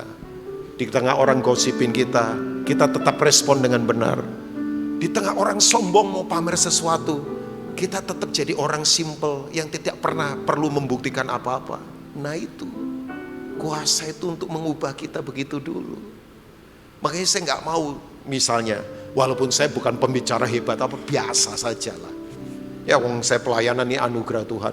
Orang berkata, Pak Rubin, Bapak ini pembicara udah lama. Saya bilang, udah, yang paling penting hidup saya sesuai nggak yang saya khotbahkan. Kalau nggak percuma asli. Ini nanti jualan ini aja ini. Makanya kalau dekat sama pendeta saya bilang dekat dengan pendeta. Kalau nggak dekat saya takut nanti dia tengging saya jadi kodok kan, nggak enak banget. Saya bilang olahragamu jangan cuma di sini. Nah, pendeta kalau nggak hati-hati kan olahraganya di sini aja kan, ngomong terus gitu ya. Tapi saya bilang praktekkan dalam kehidupan. Nah kuasa itu untuk mengempower semua gift kita, itu mengubah karakter. Saudara pernah lihat gak ada orang yang skillnya hebat, tapi karakternya berantakan. Ya mana ada orang respect sama dia. Ya, betul kan? Makanya saya beritahu, pesan tidak penting kalau si pemberi pesan tidak punya kesan dalam kehidupan. Pesannya, teorinya boleh jago, tapi kalau hidupnya tidak sesuai dengan pesan itu, ya mana ada orang mau respect. Sudah pernah lihat gak ada orang skillnya hebat, tapi berantakan karena karakter. Karena kuasa itu yang utama, mengubah kita dulu. Nah baru yang kedua, kuasa yang adalah kekuatan untuk melengkapi semua gift kita dipakai untuk apa? Untuk kita bisa bergerak melakukan perbuatan-perbuatan yang ajaib. Yang mau katakan amin? Saya 6 hari kemarin ada di Bali. Wah enak-enak Pak Rubin. Enggak, ya beberapa hari ambil waktu lah. Tapi sebelumnya saya ada rapat misi. Kan kita setahun 3 kali komitmen dengan tim. Ini jaringan hampir seluruh Indonesia. Tapi ini founder-founder aja yang ketemu supaya efisien ya Bapak Ibu ya. Nah saya kontak satu teman. Ya di Bali punya beberapa rekan yang dekat sama saya. Salah satunya adalah suaminya di atas saya. Saya akan tutup dengan ini ya Bapak Ibu. Nah mereka tuh ibadah satu saya sudah beritahu, nggak gampang kehidupan mereka. Ya mereka pengusaha, nggak gampangnya adalah 2 anak kembar mereka. Jadi anak 4, kembar 1, 2, 3, 4. Ya. Nah 2 kembar ini lahir autis dan buta. Autism tapi buta. Sekarang anaknya udah usia 27 tahun. Nggak gampang loh. Tapi saya lihat orang ini memang lain. Sudah tahu dididik anak ini. Oh enggak gampang. Ini anak kalau lagi marah, waduh, mau mengekspresikan apa enggak bisa lihat, cuman pukul-pukul. Ya kan? Tapi anak ini sekarang dipakai Tuhan. Bapak Ibu tahu? Anak saya enggak lupa yang nomor 1 atau nomor 2 yang kembar ini. Itu dia bilang sama saya, Pak Rubin tahu enggak? Ini anak dipakai Tuhan, pekanya luar biasa. Oh ya, saya tanya, Ci kenapa? Dia bilang, Pak Rubin, puluhan orang itu diberkati dengan kata-katanya dia. Bahkan salah satunya saya takjub banget sih. Sampai hari ini saya masih takjub. Bapak sebutkan tanggal kelahiran Bapak. Itu dia bisa tahu hari apa Bapak lahir. Jadi saudara misalnya lahir tanggal berapa? 7 Juli misalnya. Atau 25 Februari misalnya. Tahun berapapun. Dia bisa tahu itu hari apa. Dan puluhan tahun cek benar semua. Dan kata-katanya dia membangun banyak orang. Blind. Dia buta. Dan kejadian gak cuma ini saja. Termasuk dia bisa tahu kapan serial seri tamat. Dia tahu. Padahal gak pernah nonton film. Buta. Cuma denger musik. Memang jago sekarang kalau musik dan piano. Jadi kan anak-anak begitu punya keahlian yang memang Tuhan taruh. Tapi bukan itu isunya. Dia diurapi roh Tuhan. Dan kata-katanya membangkitkan semangat banyak orang. Saya berharap ya sekarang ini saya nggak tahu kalau ada saudara yang punya anak ngalami kekurangan apapun. Ya maaf kalau saya pakai kata ini, maafkan saya ya karena saya nggak bisa membahasakan yang lain. Ya kok saudara tahu hati saya lah. Coba Tuhan bisa pakai siapapun.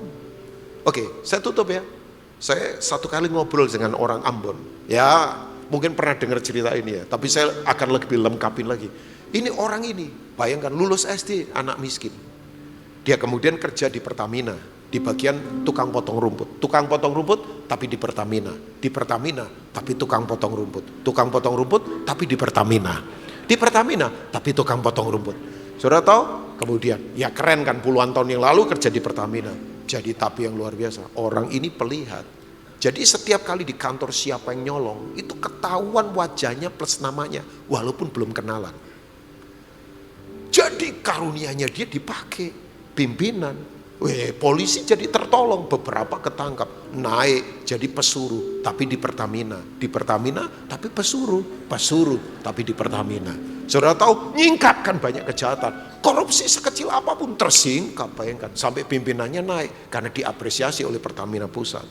Saudara yang luar biasa, ada orang kemudian sekolahkan dia persamaan SMP, SMU, University, lulus cum laude. Jadi kemudian naik menjadi kepala kantor. Dia sekolahkan beberapa anak. Oke, pensiun akhirnya. Tapi ketajamannya sampai hari ini. Saudara tahu, salah satu anak yang dia sekolahkan pergi ke Rusia, kerja di Rusia di perminyakan. Telepon, opa sutua, sekarang opa pensiun, memang sudah pensiun. Pergi ke Rusia, 2 minggu liburan. Saya tanggung tiket, hotel, makan semuanya. Terbang nih opa di Rusia. Saudara tahu di Rusia, ternyata anak yang dia beasiswai ini memang aktif di pelayanan. Satu kali di persekutuan KUL yang punya rumah, ibunya sakit parah. Dokter udah berkata meninggal ini 3 bulan lagi, cancer. Dan kemudian anak ini berkata, opa tolonglah oma baik banget, doakan oma. Dia doakan, sebelum doa dikonseling, dibuka semua kayak film, kepahitan dibongkar, sembuh di batin.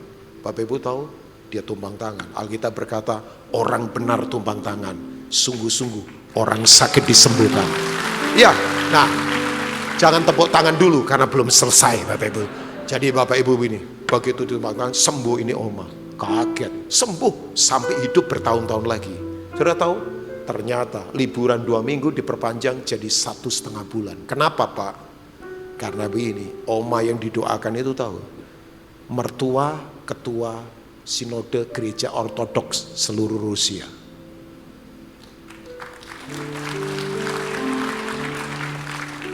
Ketuanya bilang, opa keliling ke Rusia, khotbah di seluruh gereja ortodoks di Rusia. Jadi berkat. Saya duduk berkata, wow. Yuk, tangan kita penuh kuasa, kaki kita penuh kuasa. Maksimalkan dalam pengurapan Roh Kudus. Untuk di luar sana, bukan untuk hanya kebaktian, di luar sana. Di bisnis, di profesional kita, di kehidupan. Tuhan memberkati. God bless you all. Amin. Mari kita panggil berdiri bersama-sama. Urapilah kami dengan minyak baru, penuhi pleres, yes Lord, dengan hadirat-Mu kami rindu Tuhan, yes, melihat kuasa-Mu dicurahkan di tempat. Let's sing together. Ya. Come on, urapilah kami dengan minyak. Yang di depan, yang di belakang, yang di tengah, mari buka hati. Sedekara baba dengan hadiratmu, dan kami rindu Tuhan untuk melihat kuasa-Mu dicurahkan di sekali lagi ya urapilah kami dengan minyak. Sekara Plares.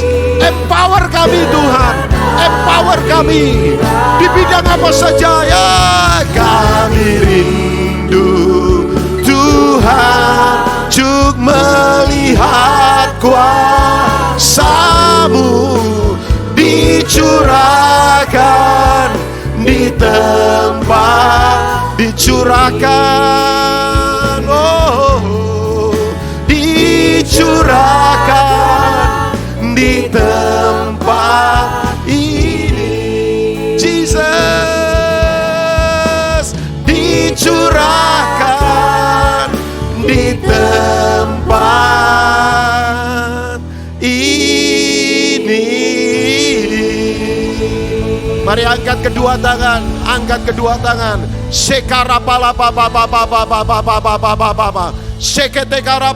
jangan berdiam diri, come on, menyembah.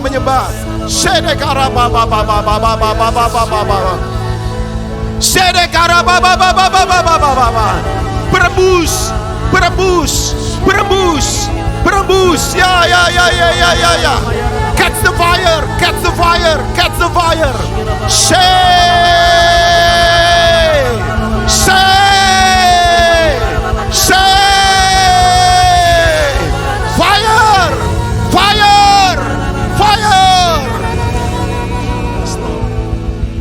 Makasih Tuhan, dalam nama Yesus, amin. Silakan duduk Bapak.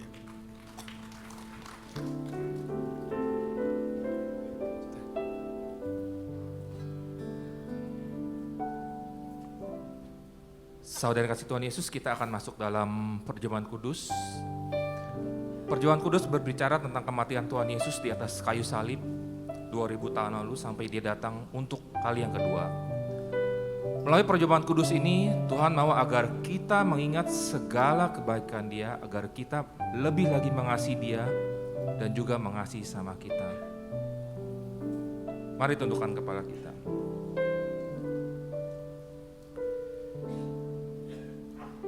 Siapakah kami Tuhan? Sebelum kami mengenal Engkau, kami semua adalah orang yang berdosa. Dan upah dosa adalah maut. Engkau yang tidak berdosa dijadikan dosa oleh karena kami. Kau harus turun dari surga mulia, mati gantikan kami dengan penderitaan-Mu dengan sungguh-sungguh sangat luar biasa. Terima kasih Tuhan, Kau sungguh baik, Kau sungguh-sungguh amat baik kepada kami Tuhan. Tuhan mau agar kita sebelum masuk dalam perjamuan kudus ini, agar kita introspeksi diri kita masing-masing. Minta ampun kepadanya, agar kita layak untuk masuk dalam perjamuan kudus ini. Minta ampun kepadanya.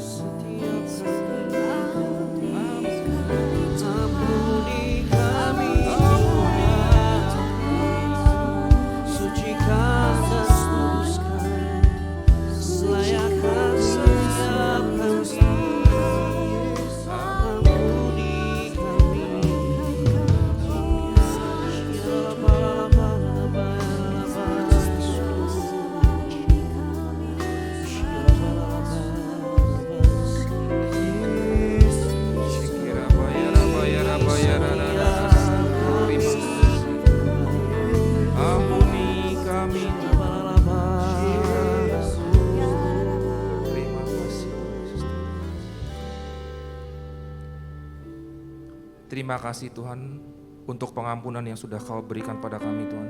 Sehingga kami sudah disucikan dan dikuduskan. Sehingga kami layak untuk masuk dalam perjamuan kudus ini. Terima kasih Tuhan Yesus. Mari jemaat saya undang untuk berdiri. Perjamuan kudus ini diperuntukkan bagi mereka yang percaya, anak-anak di bawah 12 tahun agar tidak ikut dalam perjamuan kudus ini.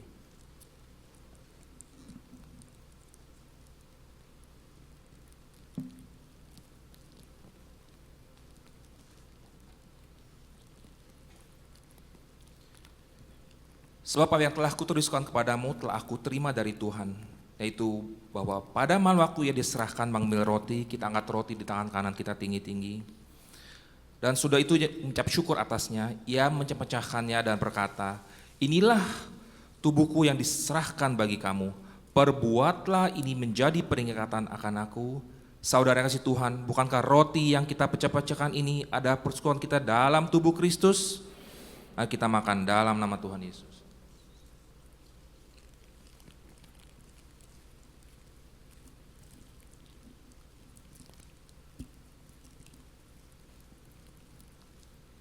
Kita angkat cawan di tangan kanan kita tinggi-tinggi. Demikian juga ia mengambil cawan sudah makan lalu berkata, cawan ini adalah perjanjian baru yang dimenteraikan oleh darahku. Perbuatlah ini setiap kali meminumnya, jadi peringatan akan aku. Saudara kasih Tuhan, bukankah cawan ucapan syukur yang atasnya kita ucapan syukur adalah persekutuan kita dengan darah Kristus? Mari kita minum dalam nama Tuhan Yesus. Mari mengucap syukur dan berbahasa roh. Terima kasih Yesus, terima kasih Yesus, sampai kami bersyukur. Terima kasih, terima kasih Yesus, terima kasih,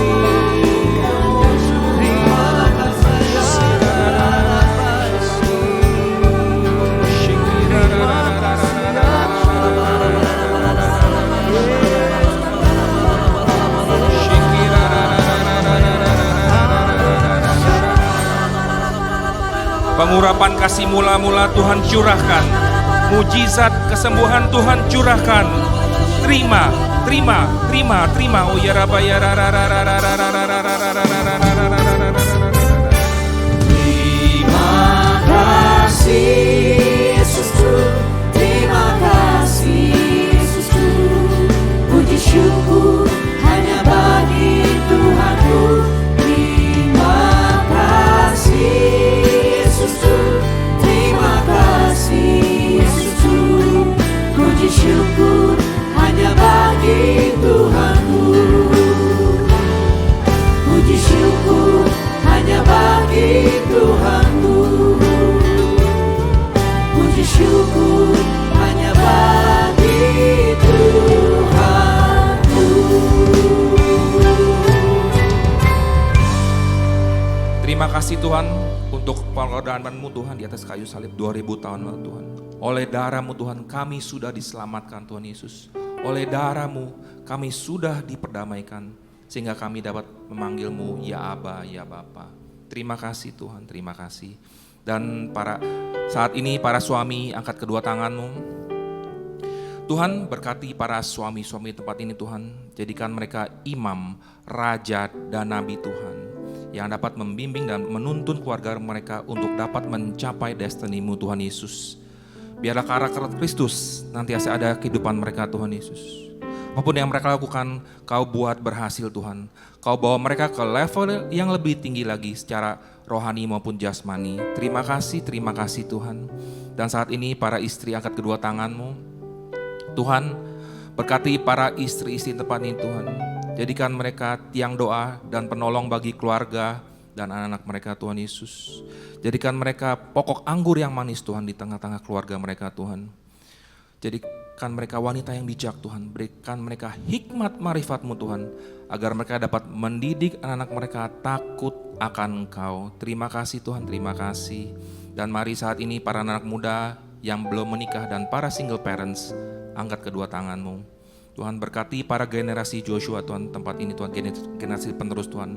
Biar roh takut akan Kau taruh di hati mereka Tuhan. Kekuatan untuk menjaga kekudusan juga Kau curahkan dalam kehidupan mereka Tuhan. Pengurapan Daniel 10 kali lebih cerdas dari anak biasanya juga Kau curahkan Tuhan Yesus. Yang belum menikah Tuhan, Kau berikan mereka jodoh Tuhan, jodoh yang sepadan, jodoh yang takut akan Kau, dan jodoh yang diberkati. Untuk yang single parents Tuhan, peluk mereka Tuhan dan kasih-Mu Tuhan, kasih agape maupun kasih filia Tuhan. Kau tuntun setiap langkah mereka Tuhan, dan berikan mereka kebahagiaan Tuhan dan kesejahteraan Tuhan dalam kehidupan mereka. Terima kasih Tuhan. Mari semua jemaat angkat kedua tanganmu. Dengan iman hamba percaya yang sakit sudah disembuhkan, yang terdorong berat sudah diberikan jawaban doa, yang letih lesu Tuhan sudah berikan kekuatan. Berdoa seluruh jemaat GBPRJ diselamatkan oleh Tuhan Yesus. Terima kasih Tuhan, terima kasih. Dan sebentar lagi kami akan meninggalkan tempat ini Tuhan, menjalankan ibadah kami. Kau berkati Pastor Robin Ong Tuhan Yesus. Terima kasih untuk firman yang sudah Kau tabur melalui hamba-Mu ini Tuhan Yesus. Kau berkati hamba-Mu secara luar biasa Tuhan Yesus. Terus perlebar pelayanan Tuhan untuk menuai jiwa-jiwa Tuhan Yesus. Kau cukupi, Kau berkati berlimpah Tuhan, berikan hamba-Mu juga kesehatan yang terbaik Tuhan, dimanapun hamba-Mu berada. Terima kasih Tuhan. Dan untuk jemaat-Mu yang setia Tuhan, terus berikan mereka telinga seorang murid Tuhan Yesus, dan mereka taat dan setia, dan terus ada kerendahan hati untuk mau taat kepada firman-Mu. Terima kasih Tuhan, berkati mereka juga berlimpah-limpah. Dan mari jemaat GBPRJ angkat kedua tanganmu untuk menerima berkat daripada Tuhan. Pulanglah dan terimalah berkat yang berlimpah-limpah dari Allah Bapa di surga, kasih anugerah dari Anak Tunggal Yesus Kristus, serta persekutuan yang manis dengan Roh Kudus menyertai kita mulai saat ini dan sampai selama-lamanya, sampai Tuhan Yesus datang untuk kedua kalinya menjemput kita di awan-awan yang permai. Bagi kita yang percaya dan diselamatkan, katakan amin. Shalom saudara, sebagai orang Kristen, perkara mengenai menghakimi atau biasa disebut ngejudge menjadi salah satu hal yang sering dipertanyakan, yaitu apakah menghakimi benar atau salah menurut Alkitab, atau jika benar menurut Alkitab, apakah menghakimi boleh untuk dilakukan? Bukankah generasi saat ini sangat mengedepankan inclusivity dan sifat open-minded sehingga menghindari penghakiman atas keadaan atau status orang? Misalnya, penghakiman di kalangan anak muda, seperti "Gak seharusnya kamu begitu, itu tuh salah, kamu gak benar, masa orang Kristen seperti itu?" Atau contoh yang marak di channel-channel YouTube terkait saling menjatuhkan dan mengatakan salah atau sesat pada hamba Tuhan atas pengajaran tertentu yang secara denominasi atau aliran gereja berbeda dari dirinya. Dengan kata lain, menyatakan bahwa ajaran mereka yang paling benar dan yang lain salah atau tidak alkitabiah. Pada Voice of Pentecost hari ini, kita akan menjawab pertanyaan besar, bolehkah orang Kristen menghakimi? Pertanyaan di atas muncul sebagai respon dari pengajaran Tuhan Yesus yang dicatat dalam Matius 7 ayat 1-2 tentang larangan menghakimi orang lain dengan ukuran manusia. Apa yang dimaksud Tuhan Yesus dengan menghakimi dalam ayat ini? Kata yang digunakan oleh penulis Injil Matius adalah krino, yang artinya memutuskan secara mental atau yudisial, yang termasuk mengadili, mengutuk, menghukum, membalaskan dendam, menjatuhkan hukuman. Albert Barnes memberikan komentar bahwa perintah ini merujuk pada penghakiman yang tidak adil. Sehingga dalam ayat ini, Kristus tidak mengutuk penghakiman yang dilakukan oleh seorang hakim. Karena proses penghakiman seperti itu, jika sesuai dengan keadilan, adalah sah dan perlu. Lalu, apakah alasan Tuhan Yesus mengatakan jangan kamu menghakimi? Selain karena makna menghakimi sebagaimana diuraikan di atas, Yesus menyampaikan di ayat selanjutnya, yaitu Yesus mengingatkan bahwa manusia yang menghakimi juga memiliki kesalahan yang sama dengan yang dihakimi, sehingga sukar untuk menghakimi secara adil. Sejalan dengan itu, Paulus mengingatkan jemaat Korintus bahwa ketika seorang menghakimi orang lain, maka ia sedang menghakimi dirinya sendiri juga. Sebab mereka yang menghakimi melakukan hal-hal yang sama dengan yang dihakimi. Lantas, bagaimana dengan profesi sebagai seorang hakim? Untuk menjawab pertanyaan tersebut, mari kita lihat jabatan hakim-hakim dalam Perjanjian Lama. Dalam perintah yang diterima Musa di Ulangan 16 ayat 18, hakim adalah jabatan yang diberikan melalui penunjukan dan pengangkatan atas legitimasi yang diberikan oleh Tuhan. Sehingga mereka memegang otoritas dan tanggung jawab untuk menghakimi dan harus melakukannya dengan penghakiman yang adil. Tuhan memberikan perintah dan peringatan yang tegas bagi para hakim dalam Ulangan 16 ayat 19 sampai 20 untuk tidak memutarbalikkan kebenaran dan menerima suap. Prinsip keadilan ini pun yang juga menjadi rujukan bagi jabatan hakim di masa sekarang ini. Dengan kata lain, tanpa penunjukan dari pemerintah yang ditetapkan Allah sebagai hamba Allah untuk kebaikan kita, tidak mungkin seseorang dapat menyandang jabatan serta memiliki otoritas sebagai seorang hakim. Maka, hakim harus terlebih bertanggung jawab kepada Tuhan yang memberikan kesempatan dan kepercayaan tersebut. Selanjutnya, bagaimana dengan kasus yang terjadi dalam gereja? Bukankah kita memiliki hukum Tuhan yang standarnya lebih tinggi daripada hukum dunia? Bagaimana jika seandainya ada jemaat yang melakukan pelanggaran terhadap hukum dan perintah Tuhan? Paulus dalam 1 Korintus 5 ayat 12 menyatakan bahwa jemaat Korintus juga menghakimi mereka yang tergolong jemaat. Apakah itu artinya kita boleh menghakimi sesama jemaat? Kita perlu mengerti bahwa penghakiman yang dimaksudkan oleh Paulus adalah bentuk pendisiplinan gereja. Paulus menekankan bahwa dosa harus dibenci dan orang yang hidup dalam dosa harus didisiplin. Disiplin yang dijatuhkan semata-mata untuk menjaga kekudusan warga jemaat secara pribadi dan seluruh jemaat. Pada waktu itu, jemaat Korintus berada dalam kondisi memprihatinkan, yaitu ada di antara jemaat yang melakukan perbuatan memalukan, yang bahkan tidak dilakukan oleh orang kafir sekalipun, serta sombong rohani. Jemaat Korintus merasa bangga karena menganggap sikap mereka yang menerima orang-orang yang melakukan percabulan dalam komunitas jemaat adalah suatu kemajuan. Saat ini pun terdapat kecenderungan gereja yang enggan mendisiplin jemaat karena takut kehilangan jemaat atau takut disalahpahami dan dimusuhi. Akibatnya, perbuatan dosa dianggap wajar atau dikompromikan. Orang percaya memang tidak boleh menghakimi satu sama lain, tetapi tugas gereja untuk mendisiplinkan jemaat adalah suatu keharusan untuk menjaga reputasi gereja dan kerohanian jemaat dari kompromi terhadap dosa. Pada akhirnya nanti kita akan menjadi hakim bersama Tuhan Yesus. Karena itu, kita tidak boleh saling menyerang dan saling menghakimi orang lain, apalagi dilakukan secara frontal dan terbuka. Misalnya menghakimi di media sosial, seperti hamba Tuhan yang satu menyerang hamba Tuhan yang lain dengan label sesat, melalui penilaian dari sudut pandang doktrin yang berbeda dari yang dikritik, dan menyatakan yang lain salah dan hanya pengajarannya saja yang paling benar. Mari kita bertobat dan tinggalkan hal-hal seperti itu, yang hanya menyebabkan perpecahan dan kebingungan di kalangan jemaat. Karena kebenaran akan dinyatakan pada hari penghakiman Tuhan tiba. Amin. Untuk penjelasan selengkapnya dari tim teologi kami, silahkan buka link yang ada di atas atau scan QR Code yang tersedia. Maranatha, Tuhan Yesus memberkati.